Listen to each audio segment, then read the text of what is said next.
तूफानी बारिश और भारत से आने वाले रेलों के बाइस पंजाब के कई अजला में शदीद सैलाब। सियालकोट, नारोवाल, हाफिजाबाद और लाहौर समेत 8 अजला में फौज तैनात। कादराबाद से आबादी का इनखला नागुज़ीर हो गया। वज़ीर इत्तलात अताउल्लाह तारड़ की प्रेस कॉन्फ्रेंस।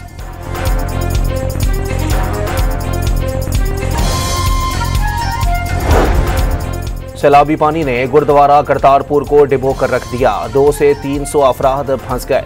पाक फौज और इंतजामिया लोगों को रेस्क्यू करने में मसरूफ। सियालकोट में 600 मिलीमीटर से ज़ायद बारिश हुई। अगले चंद दिन मजीद बादल बरसेंगे। चेयरमैन NDMA ने खबरदार कर दिया।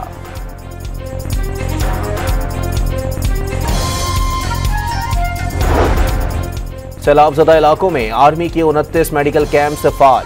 शदीद मौसमी हालात के बावजूद वर्किंग बाउंड्री पर तमाम पोस्टों पर जवान तैनात। सैलाब के बाइस 2 जवान शहीद। खैबर पख्तूनख्वा में भी रिलीफ सरगर्मियों के साथ दहशतगर्दों के खिलाफ एक्शन जारी। DGI SPR की ब्रीफिंग।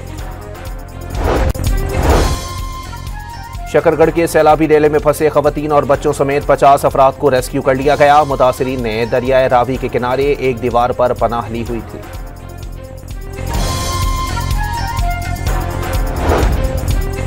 दरियाए चनाब में हाफिजाबाद के मकाम पर इंतहाई ऊंचे दर्जे का सैलाब। 7 फ्लड कैंप और 12 बोटिंग पॉइंट्स कायम कर दिए गए। उकाड़ा में रेस्क्यू एहलकारों ने सैलाबी रेले में डूबते शख्स को बचा लिया। फुटेज डॉन न्यूज ने हासिल कर ली।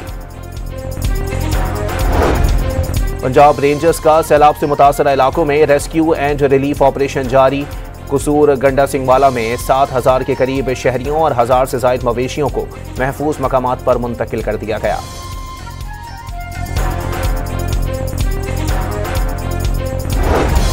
सिंध में पक्के घर बनाकर दे दिए। सैलाब आया तो कम नुकसानात का इम्कान है। वज़ीर इत्तलात सिंध शर्जील नाम मेमन का कराची की बारिशों पर सूबाई हुकूमत को बेजा तनकीद का निशाना बनाने का शिकवा।